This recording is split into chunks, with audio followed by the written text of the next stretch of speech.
Welcome to Alzheimer Speaks Radio. I'm your host, Lori LeBay, and I'm so excited that you're joining us today. We are going to have a fascinating conversation as usual as we learn from people all around the world at all ages and stages of life. Stay tuned as we shift our dementia care from crisis to comfort. Here we go. What you think about, you will bring about dementia change. We will. Well, hi, everyone, and welcome to Alzheimer Speaks Radio. I'm your host, Lori LeBay, and I'm thrilled you can join us today.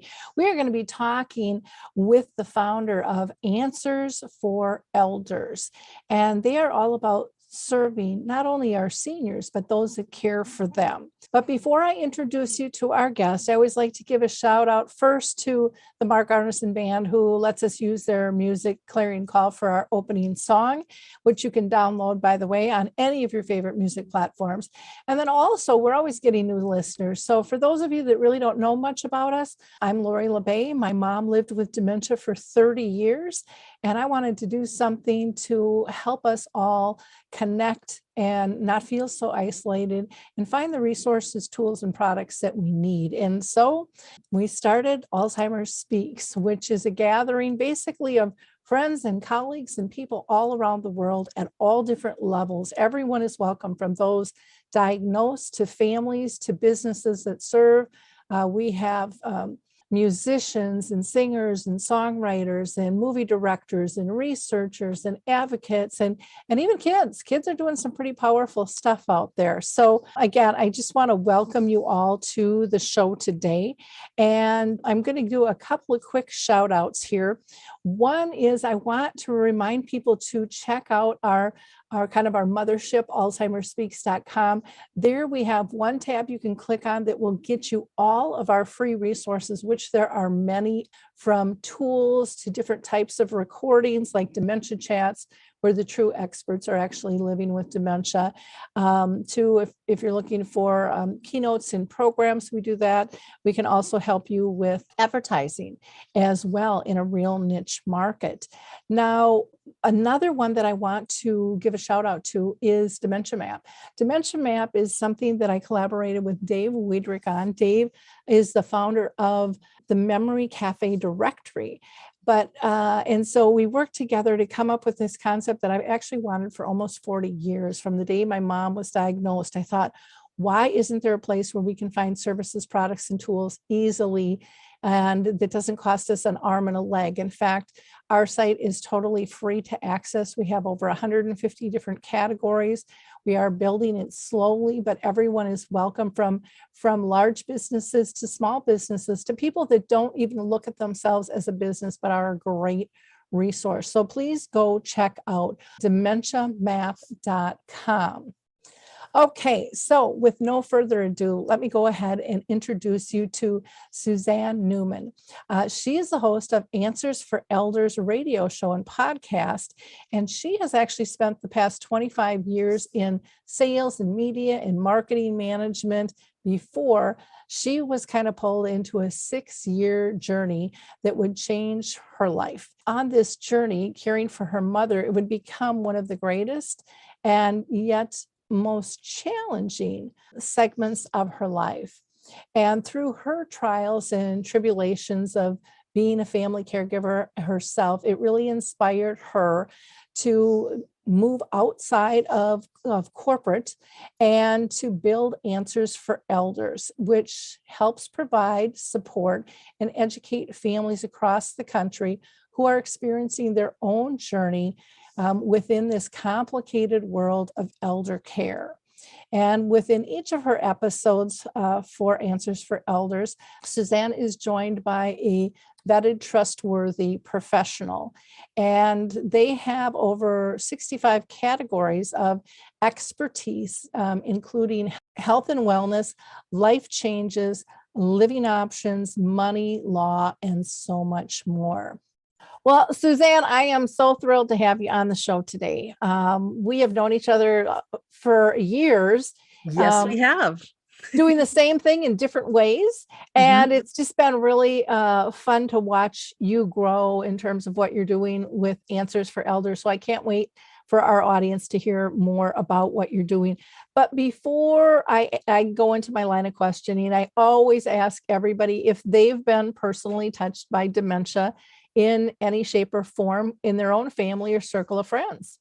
It has touched my life in several ways, but most importantly, number one, my stepmother passed away from Alzheimer's disease. And that was, watching her in the early stages of, asking me questions over and over again.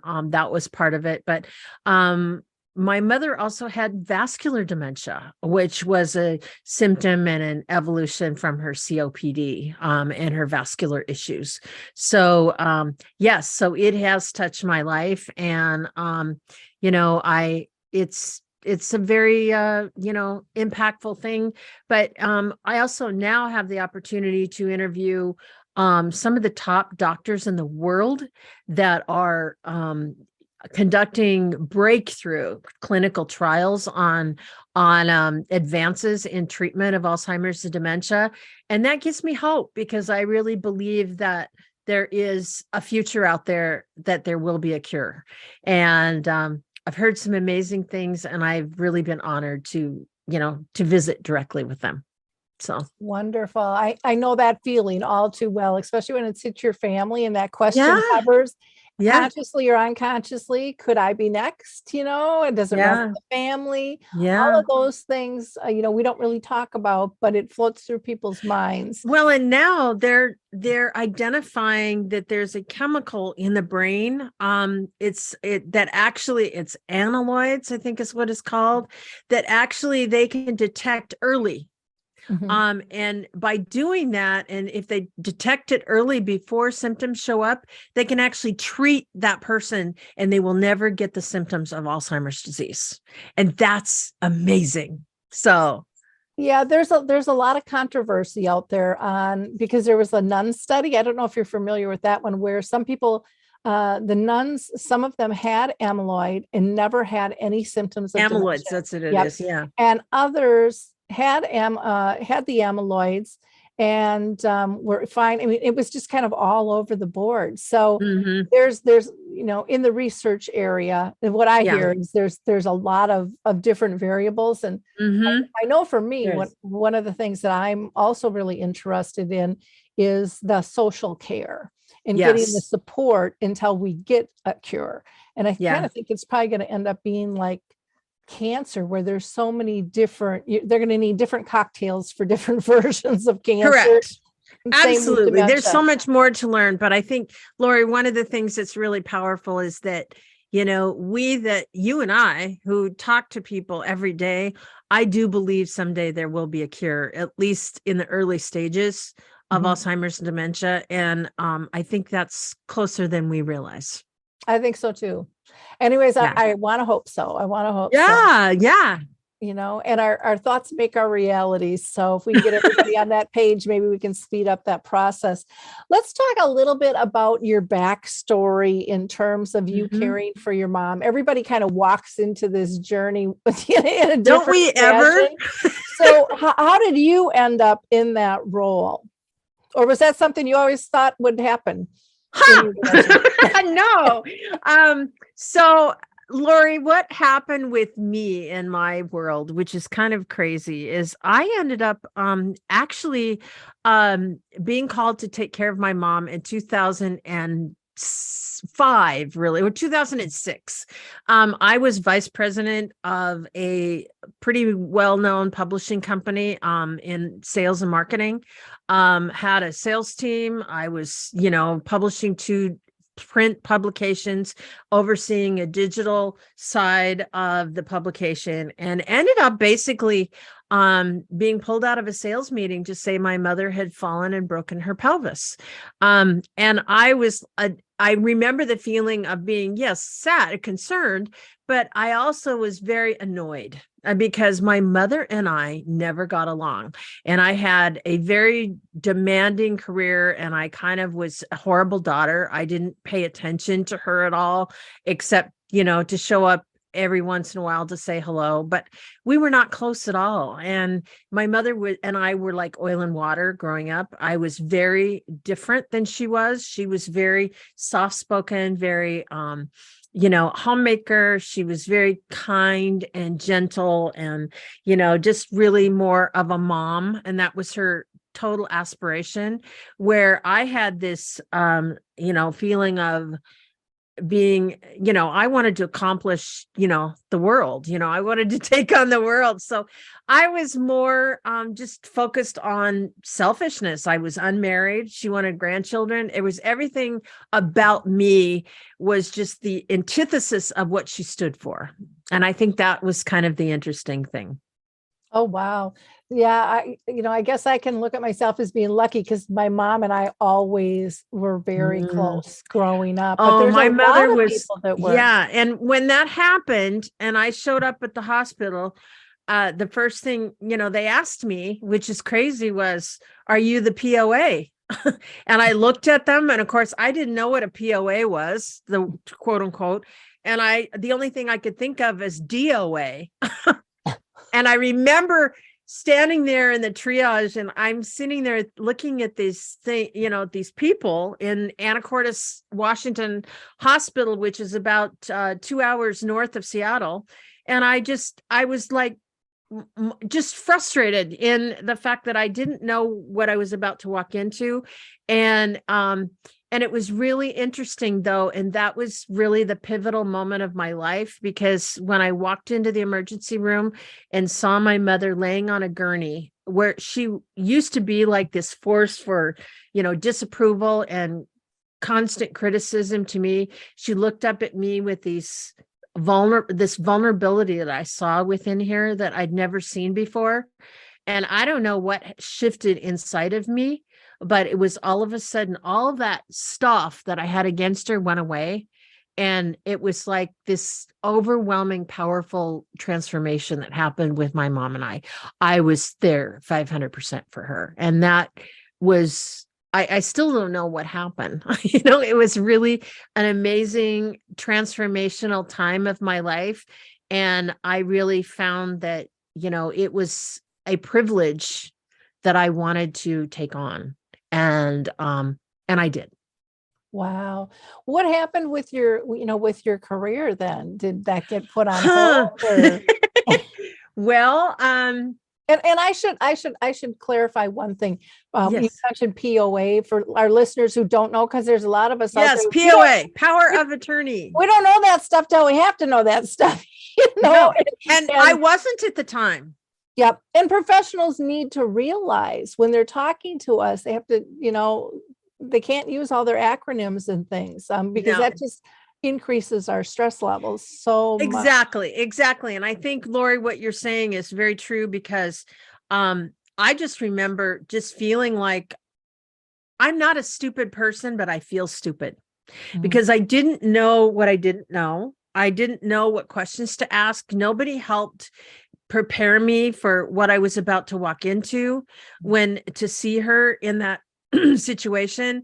I didn't know what social workers did. I didn't know what caregivers did. I didn't understand the whole process of what a rehab center was, any of this stuff. And I remember distinctly thinking to myself, this is so confusing and I wish I knew more, and I didn't. Yeah. And they give you that big packet of information that you have no time to even look at. I was going to say, when are you going to read it? No. So what, well, going back to your job and my career. Yeah. What happened? Well, immediately I told, when I left that day that I'll be back the next day. I learned really quickly that was not going to happen. So anyway, I ended up basically having to take a leave of absence from work, which did not go over well. But the thing is that it started me on a job, on a new chapter of my life, where the doctor informed me that they were going to relocate.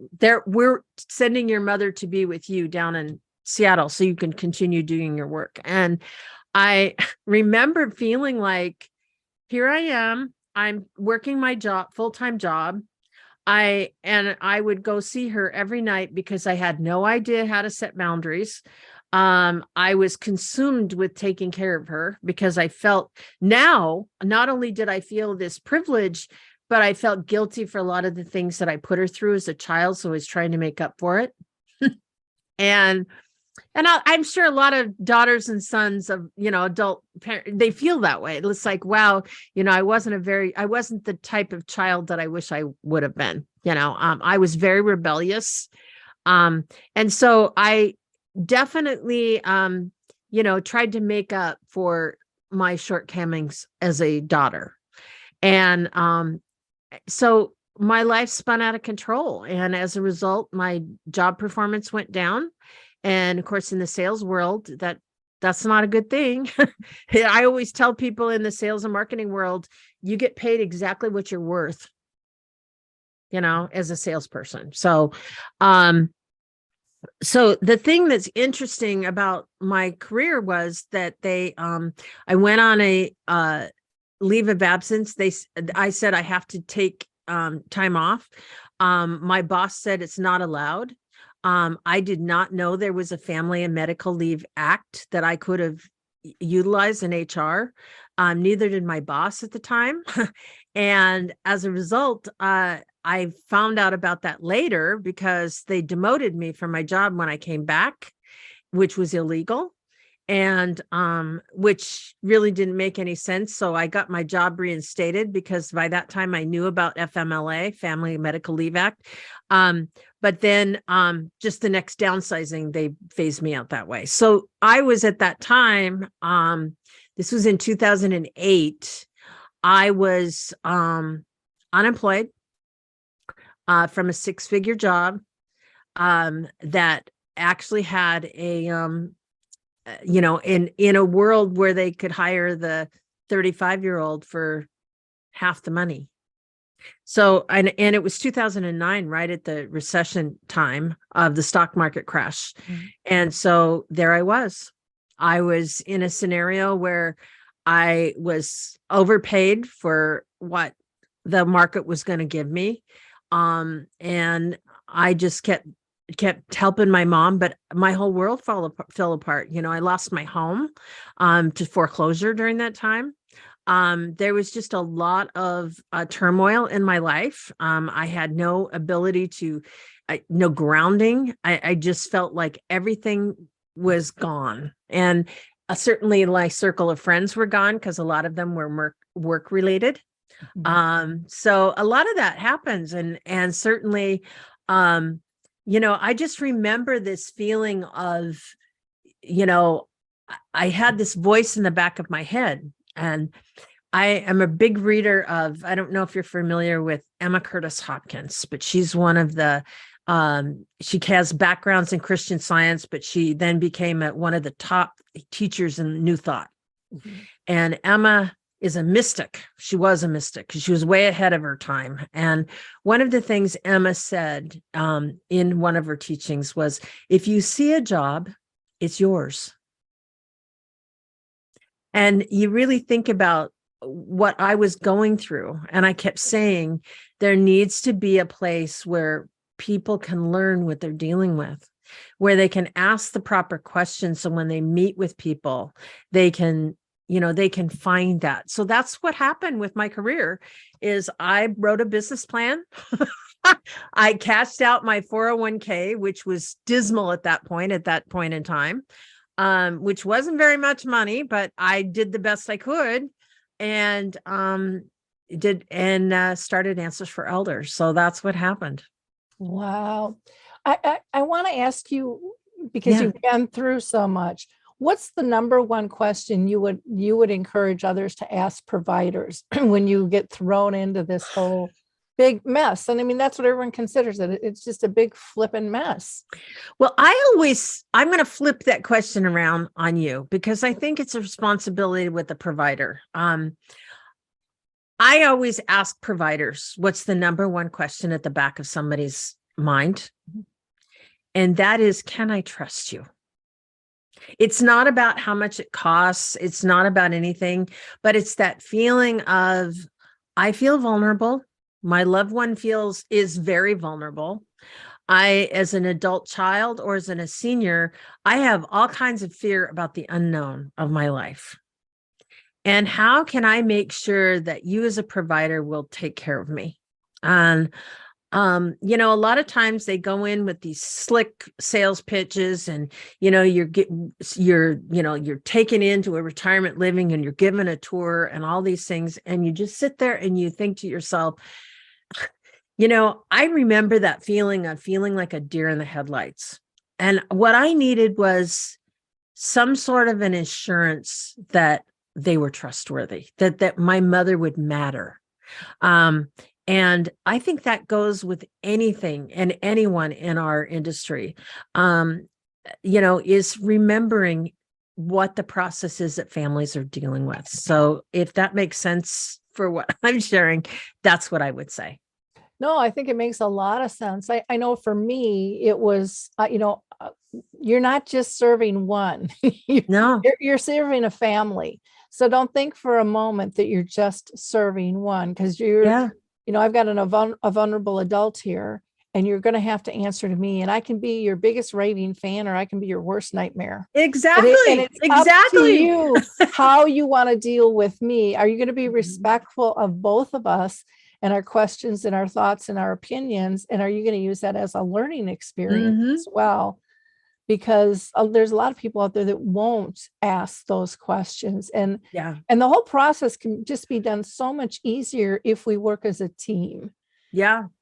And that's the thing too. It's that element of respect. Yeah. I think a lot of times I would go into like a doctor's appointment with my mom, and yes, she had vascular dementia, but she could carry on a conversation and she knew that she was there. I mean, she wasn't, out of it. Right. She just got things screwed up. Right. So, but the bedside manner of so many doctors that I experienced was just horrific.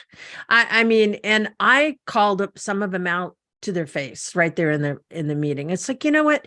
This is my mother's life. You speak to my mother. You don't speak to me. And this diminishment of talking about her like she's not in the room. Like, I think your mom needs to do this. It's like, what is this? Where have we gone that we don't respect, number one, the senior, but number two, the support that a caregiver provides in the fact of understanding the dynamic. And, it just blows my mind sometimes how, our seniors and their caregivers are treated. Well, and, when you said about talking about them when they're right in the room, you really have to advocate. And I had one gentleman who was caring for his wife with dementia, and he fired his financial planner. This is not just for medical professionals. This is for all of us. This is for family. This is for friends. This is for everybody. And what he said to his financial planner, when you disrespect her, you disrespect me. She might Thank God for him. Yeah. And he said, I was really uncomfortable that he understood our situation because of the way he acted. And I'm sure the guy didn't like losing his account one little bit, but hopefully he learned something from that. You'd think so. Sadly, they don't. And oftentimes it's like, I don't know. And it's just really, I think one of the things that I'm really glad to see is I'm glad to see organizations out there like healthcare that are starting to do more in the way of telehealth, which is helpful.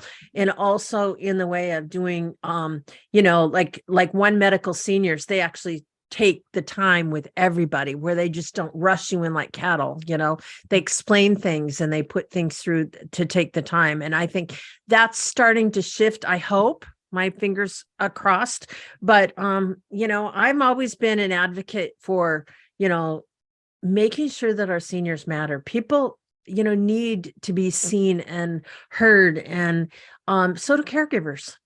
Exactly. For those of you that are new and just tuning in right now, we are talking with Suzanne Newman, the founder of Answers for Elders. And we've been talking about her journey, how caring for a mother who she didn't really get along with changed her life and was really unexpected. But it sounds like there were some gifts wrapped in there where they were Many, able to, come back together. And many. we're talking about teamwork and response, how we talk, how we interact with one another. Mhm. So again, check out her website, which is answersforelders.com, or you can always email her at Suzanne at Answers for Elders too. Let's keep going. This is just I love talking with you. You know that I could talk with you I love talking to you too, girlfriend. all day long. So, Suzanne, I really want to talk to you about the inspiration for creating Answers for Elders. Everybody has those moments where they're going to do something, but 99% of the population doesn't get off the stick and actually do it. So, Yeah. how did you make this all happen? A lot of blood, sweat, and tears, Lori. But I never wanted a family to go through what I went through. My mother thought she was prepared for her aging years. She wasn't. My family was pretty much dropped her in my lap and I had no support. I was single at the time. So I was trying to, I felt like I was grasping at any sort of answer in the world. And yet I realized that I was just so ill-equipped to make life-changing decisions that I was making on her behalf as she declined, to really, it's not fair. It's not set up that way. And so I started with the vision that I wanted a place where people could get answers. That's the name of the site. It started out in 2009 as a website, as a content site. I was lucky enough to raise enough seed money to get going. But it had some bumps along the right way in the early stages, like we all do. But I was very fortunate in the fact that I just knew that there was something internally within me. And I think, I use visualization a lot for my, when I set goals or what am I going to accomplish? I had this vision in my head of like the phoenix rising out of the ashes. I knew that there was a former boss that I used to work for that, whenever we experience failure in their lives, like I had done, there's a saying by Abraham Lincoln that he would quote to me. And it was, it's never a disgrace to fall in the mud. The disgrace is when you lie there and squeal like a pig. I am not a victim. I will never choose to be a victim. And I made the choices to get me in the situation that I was in, but I also could make the choices to do something with that experience and help others in the process. And I think that's really what was the impetus to start AFE, was to really take, my experience and use that as what not to do. I was the poster child for pretty much everything that could go wrong, did go wrong. But I made a choice to do something positive. So that's wonderful. And I'm so glad that you made that happen, because you've affected so many people's lives, Oh, thank you. probably not Lori. just around the country, but around the world, because people are scrounging for this information, and it's long overdue. It is. To meet that need on a real personal, everyday, in the trenches level. What you're saying is so true. And it's like, it's amazing when I get, every once in a while I'll get a little note on social media, mostly, on our Facebook page. Somebody will send me a note and say, thank you for your radio show. Thank you for what you do, because it helped my family so much. And that's the thing I think that's so important, is that families should not have to suffer like this. Aging should not be so difficult. And, it makes me angry so often when I see scare tactics come across, your Medicare is going to be gone, or all these things that happen. It's using fear to keep people afraid. And it doesn't have to be that way. It can be supportive. It can be loving. It can be a very special time for seniors and their loved ones to be, surrounded in, the special magical moments, and being a caregiver. I always say, was my greatest privilege. It was the hardest thing in my life that I'd ever done, but it was also my greatest privilege. It was something that I wanted to convey to people that are there taking care of their loved ones. There are those magical moments, those miracles that happen, whether it's a glimmer of an eye or, a conversation that you never would have had when you were younger. It's that connection that you carry with you. And I will say now, my mom passed away in 2011, and it's those magic moments that stay with me, every day. And I am so lucky now I get to honor her every day of my life. When I'm working with families, it's like reliving my own journey again. And, but this time I know better. Well, and I think, storytelling is such a powerful mode of communication It is. and support. And it allows people to be heard. Mhm. And, there's no one way that's right or wrong. Every person is different. Every environment's different. Every relationship, resources, all of that stuff. And yet our healthcare system has this cookie cutter model. Boom, boom, boom, boom, boom, boom, boom, boom. And it's ridiculous. It needs Mhm. to be much more customized. And the only way they're going to be able to do that is to listen to people, I think the way you and I do, to include them in the conversation. Because, and again, this is just a pet peeve of mine with all this stuff, but I think people think once they push something out, it's perfect and it never needs to change. And Mhm. I think everything we push out needs to be fluid, and we always have to be looking at how can we best meet the needs. But Yeah. when the And hierarchy and is, meeting the needs has to be in where people miss the mark in our industry, is they focus way too much on the practical, like you're going to save money and you're going to do this, rather than the emotional needs. I exactly. always tell a story. I don't know if you ever heard I guess I'll share it. If you've heard it, you probably heard it before, but I talk about the Monte Cristo sandwich. And this is a crazy little story, but I shared it on Facebook not too long ago. But what a senior living provider of mine shared a story on her podcast. And she basically said to the family, as they're triaging the father in to their community, they asked, what are his favorite foods? And the daughter piped up and she goes, he loves Monte Cristo sandwiches. I make them for him all the time. We go to a restaurant that he wants to go. That's what he loves. So now in the community, they host one day a month. They call it Jack's Monte Cristo Day. And they always have that Monte Cristo sandwich on the menu. And it's called Jack's Monte Cristo sandwich. Now, that is such a simple thing for a senior living community, but that tells Jack every day that he matters, that he's on he's the a part. menu. Yes, he's on the menu. And, this is a thing that's filling that emotional need to be heard and to be seen.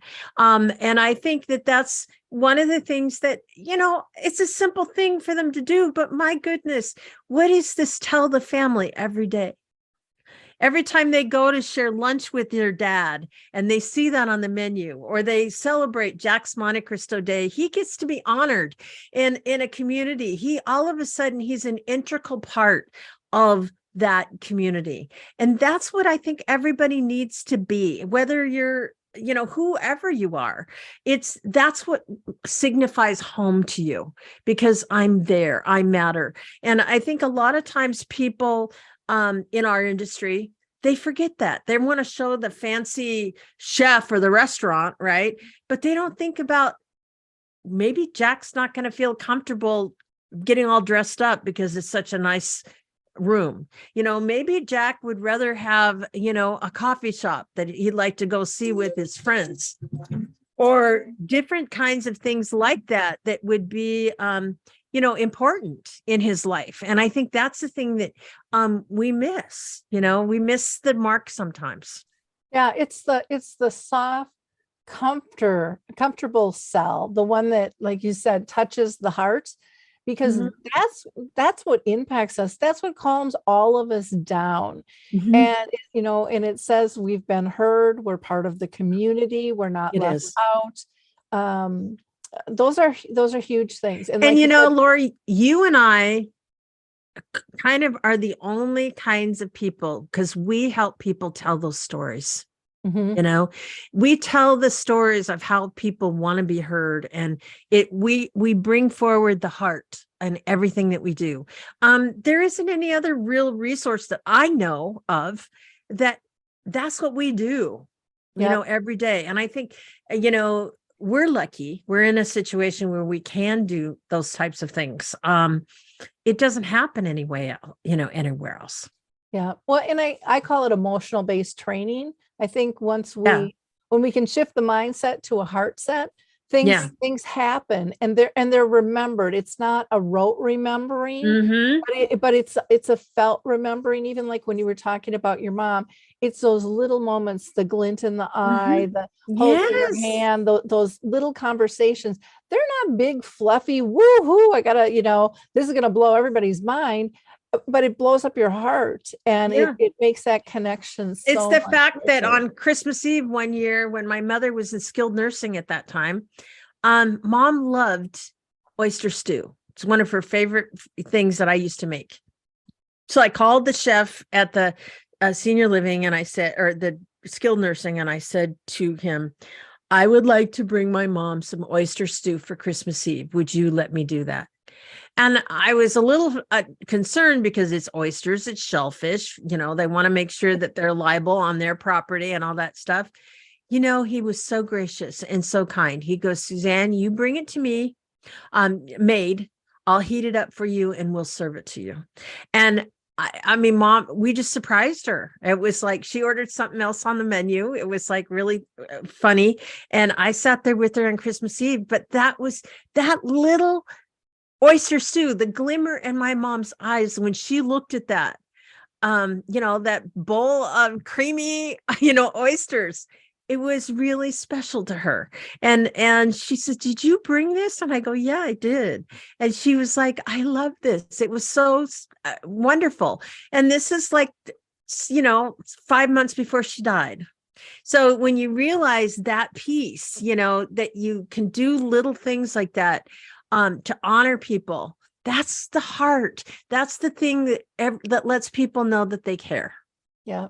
Well, and the trust that the staff is building with the family, knowing they get it. And we can raise this up even another notch. Let's surprise her by doing this, and we'll bring it out, and you just sit back and enjoy. Yes. Huge, and they did a whole thing of, your daughter's here, and it was so special. And Mom, they even put a little table in the corner and they put a long tablecloth on there, because I was coming, and I said, Mom, I have a little surprise for you. And there we sat the two of us, because I just couldn't bring her home. It was at that point in her life where it was just really, really overwhelming to get her in my door. But you can still do things. You can still make magic moments with those, as they're, she was 5 months away from passing away at that point. Wow. And we don't know those things, No. but you're creating those moments of joy that just embed in your heart. Exactly. So why don't you tell us about your passion in terms of education and empowerment for seniors and their families, and how you see yourself doing that through Answers for Elders? Well, first of all, Eldercare, when I use the term Eldercare, it's interconnected. There is not a thing that you do if you're going to, we'll just use senior living. If you're going to check a loved one into senior living, you need to know their healthcare resources, and you're dealing with healthcare.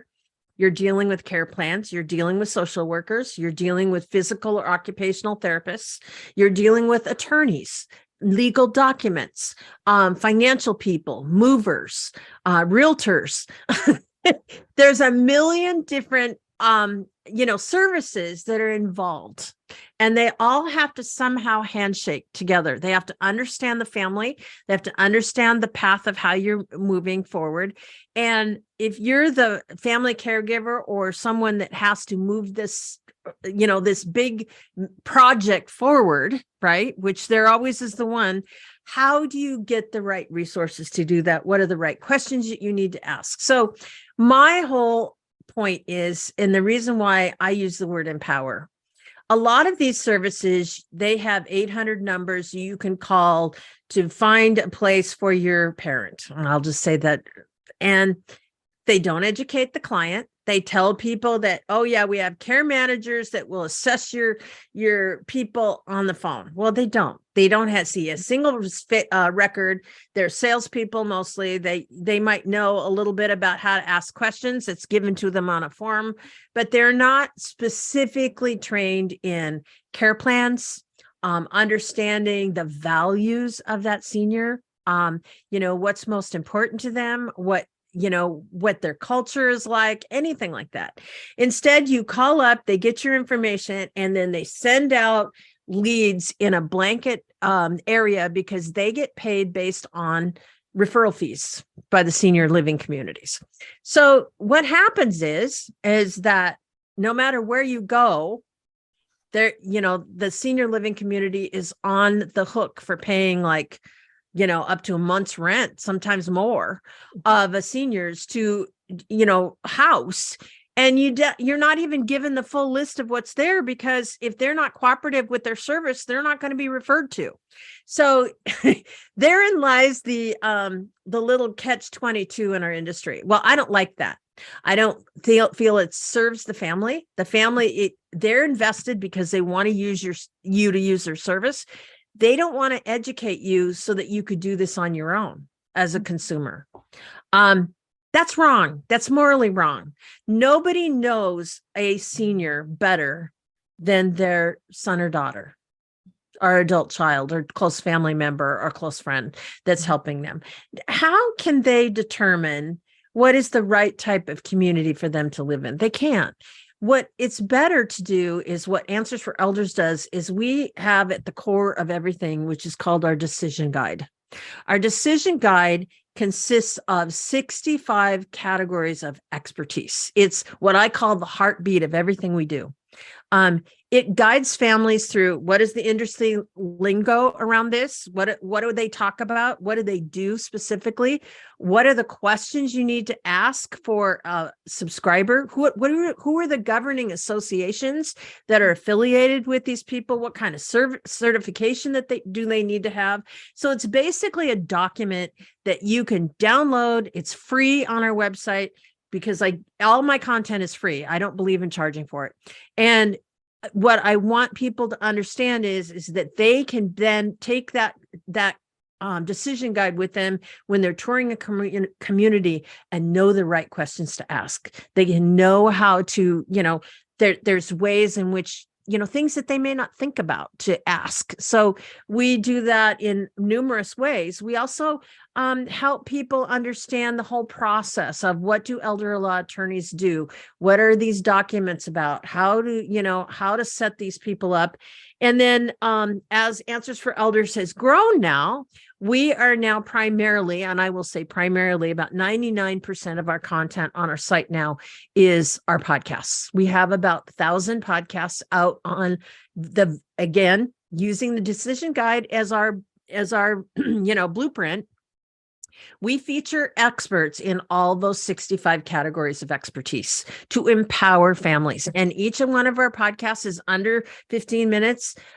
You can listen to people. You can go in. They're all transcribed, so they're search engine friendly. And so we have the ability now to have people, you can get your questions answers. 99% of the people that have questions can probably find a podcast that we've talked about it. Wonderful. Yeah. Again, if you're just stopping in, we're talking with Suzanne Newman with Answers for Elders, and in this segment was really interesting. We were talking about how she made her vision to create Answers for Elders come true, and how to serve in a special way that really stands out and creates joyful moments and builds Yeah. trust. And then, of course, her decision guide, which is free, that you can download. Well, let's keep going here. This is just such good information for our listeners. Mhm. You have had a passion that runs so deep with your seniors and in your community.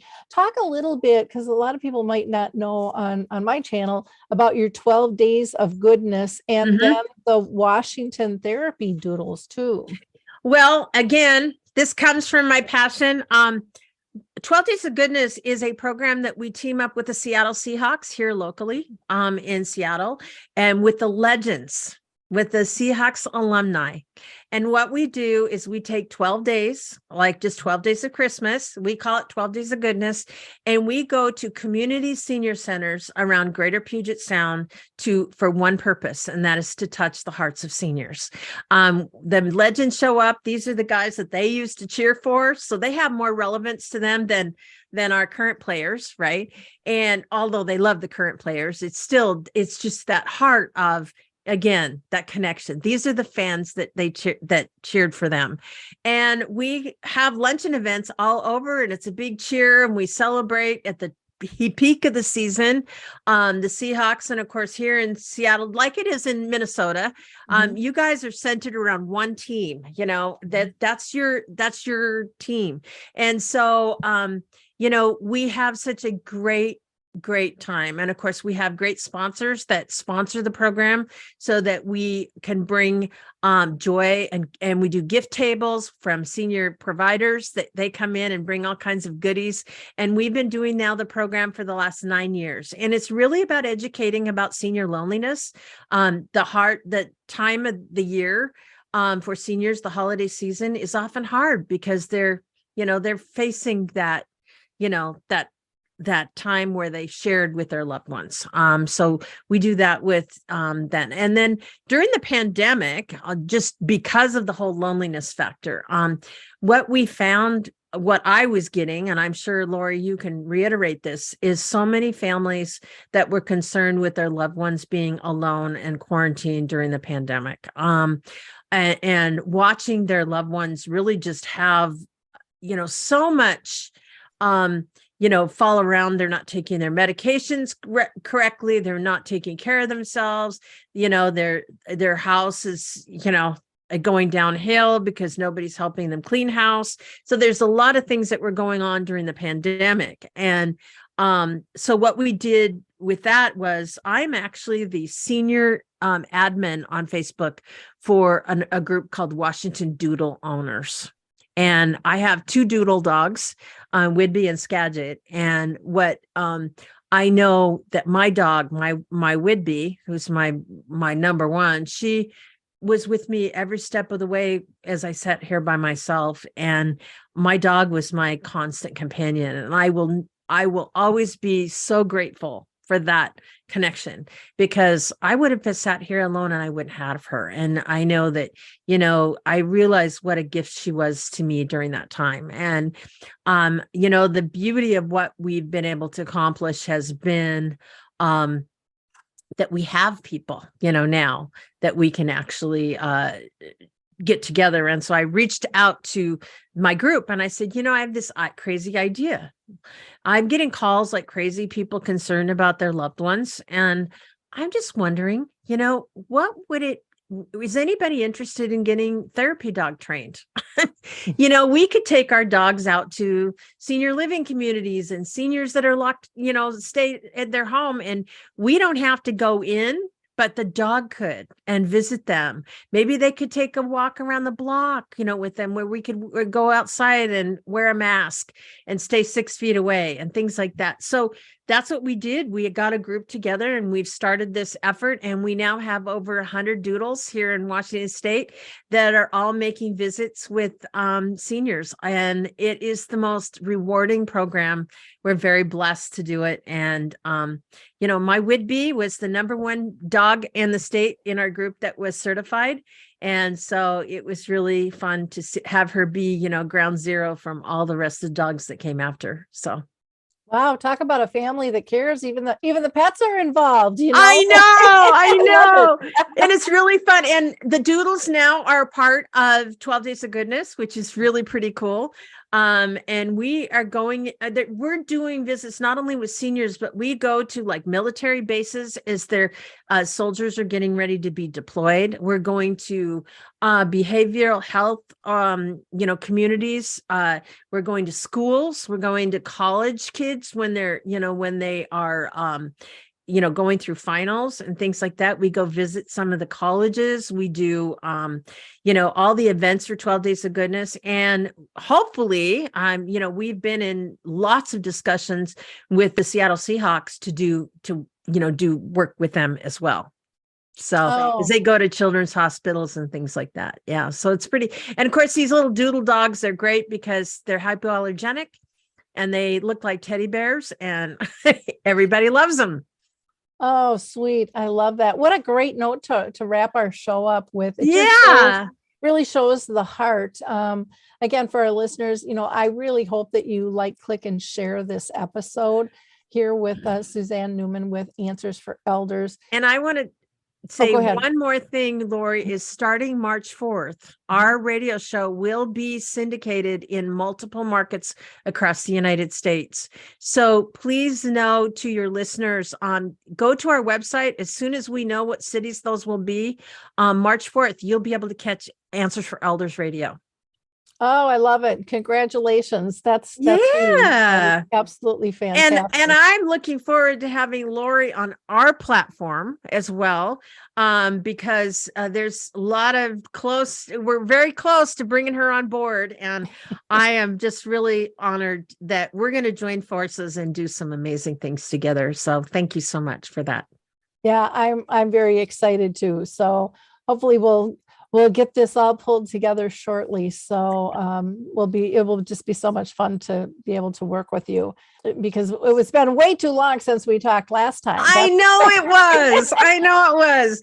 Well, it's just really fun. I can't wait to see what happens between the two of us, because they always say, two working together is definitely greater than the sum of its parts. So we will be doing some amazing things together, my friend. And I'm so honored to have you in my circle.